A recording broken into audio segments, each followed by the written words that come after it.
ඔහු ලොව වැඩිම වත්කමක් ඇති ක්‍රීඩකයන් අතරේ ඉදිරියෙන්ම සිටින ක්‍රීඩකයෙක්. ඒ වගේම ඔහුට ලැබෙන ධනය නිකරුණේ නැති නාස්ති නොකරන ඔහු අගහිඟකම් ඇති දුප්පතුන් වෙනුවෙන් ලබා දෙනවා. ඒ වගේම ප්‍රශ්න ගැටලු බාධක බොහොමයක් හමුවේ නැගී සිටි චරිතයක්. කොටින්ම තමාට තිබුණු දරුණු අසනීපයත් සෙල්ලමට ගත් ක්‍රීඩා තරුවක්. ඒ කවුරු වෙන්න ඇතිද? ඔබ කල්පනා කරනවා ඇති. ඔහු කවුද සහ ඔහු ගැන තවත් සියලු තොරතුරු ඔබ හමුවේ පෙළගස්වන්න අපි සූදානම්.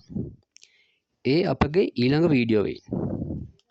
ඉතින් අපගේ ඊළඟ වීඩියෝවට එකතු වෙන්න කියලා ඔබ සැමට ආරාධනා කරනවා වගේම ඒ වීඩියෝවෙන් ඔබ හැමෝටම වගේ ගන්න බොහෝ දේ තියෙයි කියලා අපි හිතනවා.